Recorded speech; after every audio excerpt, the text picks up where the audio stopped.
We are joined here by Travis Rideout for the second straight year. He is the president of Flin Flon Minor Hockey. And Travis, thanks a lot for popping by here this afternoon. Yeah, no problem. Thanks for having me, Rob. We're just having a little bit of a discussion as we're waiting to get in the interview today. You just had your AGM, which I guess was last Wednesday, yeah.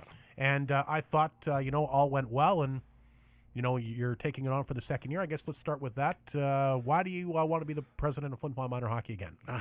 I don't know. I sometimes I have this mentality where if I don't do it, it's not going to be done, which didn't really happen this year because lots of people came out, which was great, and they took some positions on that were vacant, and our vacancy rate's down quite a bit this year, and my little guy's he's going to be second year novice. We have lots of years left in Flin Flon Minor Hockey, and you know what? It's not just Flin Flon Minor Hockey, but Hockey Manitoba in general. It's starting to go down in numbers and everything else, and I just want to be around to help out and keep it going. So if he decides to finish off with midget or whatever, at least there's something here for him when he's at that age. Listen, a really good sign. Great turnout at the AGM last Wednesday. I've been at a few of them now. That's by far the most people I've seen. Yeah, for sure. Well, like I said to you there, we had kind of a warning, I guess. We were going to discuss some changes and stuff like that, and if you discuss change in this town, the numbers will come out, and for the most part everyone was there with positive attitude, and the changes that we presented were format changes and stuff like that, and stuff that we really need to look at to try to keep the numbers in there. And I was at the Hockey Manitoba AGM the weekend before, and they were really talking throughout the whole province that development is lacking in our game right now, and it's something that we discussed briefly at the meeting, and then something we're going to look forward to with maybe more practice time and offering different clinics and more towards the skills and drills than game time, and that was discussed. So for the most part we're looking to make the kids better for the future. You mentioned changes. What is going to be the biggest change this year? Well, we're gonna maybe look at moving our rep teams up a league to play as a team throughout the course of the year. That's how they did it when I played. Yeah, absolutely, me too. And we're looking. Our numbers are really low in midget and bantam, and so we're looking at possibly combining with the paw to make one rep team. We're maybe going to cut back on some game time, increase practice time. Just stuff like that. Stuff that we're trying to offer them a place to play, and this past year, especially with the bantams, they didn't even have a rep team at all, and they really didn't. They lacked a house league. They just had enough for a team, and they'd bring up some peewee kids, bring down some midget kids, and stuff like that. So we're really trying to give them a place to play. I remember talking to you last year, and even talking to Paul Garrett when he was the president of minor hockey, and that seemed the big thing that people are preparing for is amalgamating in other communities. And, unfortunately, and if I'm not mistaken, I think at the AGM they mentioned the pause numbers were down as well. Yeah. And I know that Paul had seen the vision even a few years ago, and I know the same thing, like you said.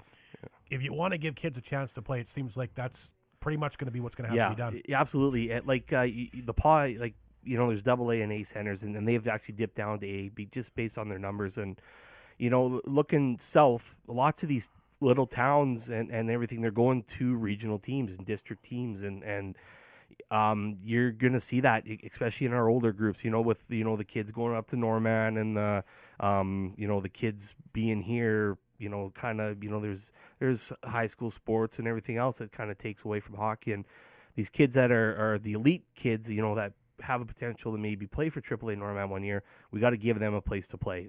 There is regional teams and development teams that are in place right now, but even a step down, if you can't quite make that connection there, give them a place to play so that they can get there the following year, right?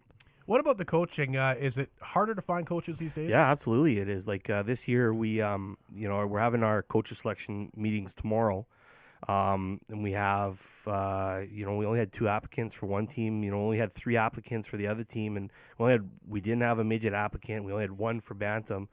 And it's we're trying to get the coaches to feel more comfortable with their roles too, right? That's another thing we talked about was the education of coaches and trying to get them more than just door openers, right? And I mean, God bless their soul that they're coming out and helping out, and because we need them to run these teams, absolutely. But to make them feel more comfortable to actually be able to teach a kid, okay, maybe you're not stopping properly. This is how you stop, or you're not, your wrist shot's not as strong as it could be. Maybe do this, give them some pointers, and instead of just standing there every time the buzzer goes, open the door, right? You bring up some good points, and like you said, even going back to the AGM, when you mentioned changes were going to be made, I think in your position or any type of organization right now, with especially the way that things are going, you can't be afraid to make changes. No, and you're going to take a little bit of heat, like we said. Yeah. But I think, for the most part, Travis, I think people, if they actually have a vision and look down the road, I mean, like you said, even with the coaches, I mean, obviously, there's a lot more to it now than there was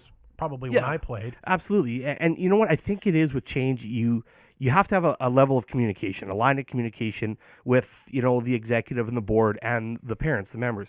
Because we had an issue last year, we changed some things up with some scheduling and moved some stuff around, and it wasn't well received at the beginning, but it's because there was a lack of communication. And we had a meeting, we opened it up to the public, and they were able to come out and express their concerns, and we told them why we were doing it. And some of them most of them that left seemed to take it a little better, and that's all it is. You got to be able to communicate, and instead of just getting upset and mad and just saying, whatever, screw it, you got to, have that line of communication there to make both sides see where the vision is going. I agree, and like you mentioned too, as we're talking, and I think whether it's the Bomber Board of Directors, minor hockey directors, or even minor ball, whatever it is, any organization, Trout Festival, I suppose, you gotta. I think if you're gonna have, you can pretty much tell. I think the beginning of the year what type of board you're gonna have, where people are at. Are they there for what they're representing, or is there some type of personal gain? And I'm sure you yourself, probably at the beginning of the year when you get everybody together, you probably know what type of year you're gonna have. Yeah, absolutely. And you know what, we're gonna have I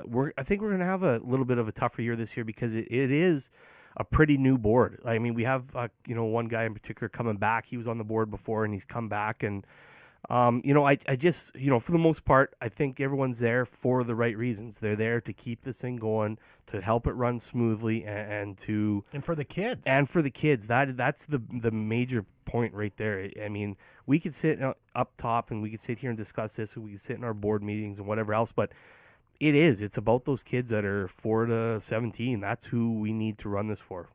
One last thing for you, Travis. What's the biggest challenge for you and the board, not only this year, but I guess in the years ahead? It's keeping numbers in.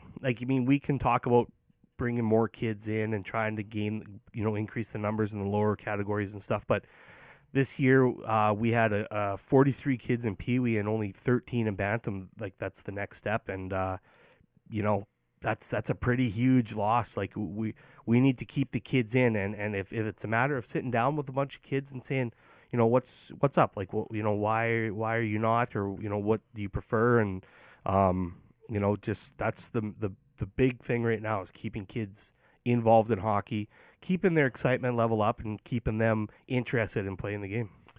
I couldn't agree more. Travis, thanks a lot for popping by here today. Is there anything you'd like to add? No, I just, we have our next meeting, first meeting as a board next week, and if you see me on the street or you have a suggestion or you want to talk, I'm always open. I'm a pretty personal guy, and you can talk to me. And I'm just, like I said, I'm here to keep things running smoothly and hopefully keep it in the community. Because you think about it, Flin Flon, you thought about it as a hockey town, right? And we need to bring that up again as we once were. Your grassroots level, very important. Absolutely. Travis, thanks for this, and please, anytime we can help, let us know. For sure. Thanks a lot, Rob.